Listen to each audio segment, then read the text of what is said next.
Okay, I'm gonna find out.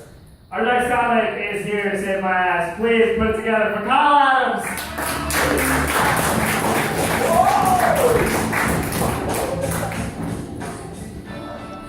I heard it been said that stitches get stitches, but when they proved that genetically modified organisms give us cancer, it's going to be consumers get tumors. And I've always had kind of a dark sense of humor. It came from my mother. My uncle tried to kill himself many times unsuccessfully. And it came to a point where it was just like ridiculous. It wasn't even like a moment for concern anymore. She literally compared him to the Wile E. Coyote. And the Roadrunner was like the sweet embrace of death. He just couldn't catch it. Oh. He tried it just like the most ridiculous ways. Like he tried to drink too much water one time, which it's called hypnotremia. You can actually do it to yourself, like you desalinate your blood. And the other time, the best though, he got into some ant poison, and my mom got him an ant farm for Christmas that year. And you know, if you're feeling bad for this guy, I can feel it. You guys are feeling bad for him, but don't, because he stole my Ninja Turtle bike and rode it to the pawn shop to get crack money, and he didn't have the fucking gumption to take off the training wheels first even. So fuck that guy. So James was, I wrote down some notes. This is a weird room right now. James was talking about losing his virginity. I want to tell you guys about the time I lost my virginity. It was to the Daredevil soundtrack back in 2003. And this is how bad it was, is the girl stole the soundtrack afterwards. She was just nailing me for that Evanescence soundtrack. Pretty bad.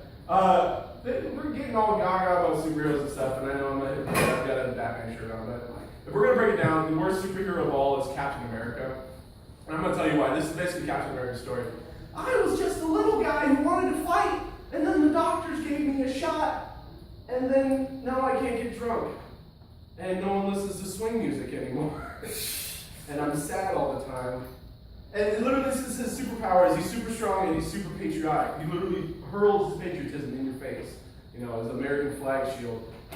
Here's the thing, though. I know I'm a little bit biased because I had one comic, Captain America comic, and that was from the doctor's office, and he literally fought the personification of asthma, like a big asthma monster. And even at 6 years old, I was like, you know, this Captain America really needs more tangible villains. I don't know. His rogue galley is pretty weak. Like I said before, I'm obviously a Batman fan. I realized I only had two things in common with Batman, is my mom's dead, and I also like to wear black, but for different reasons. He wears black to instill fear in his enemies. I wear black because I'm afraid of how I actually look in the mirror. Yeah. And if we're going to break down our stories, my story is basically, my mom died, and I spent all my survivor's benefits on DVDs, and I was sad for 12 years instead of getting motivated. And if my dad was like Alfred, he wouldn't know what to do, he wouldn't have my back, he'd be like, you know, I guess it's pizza for breakfast again, Master Bruce. Thank you very much, guys.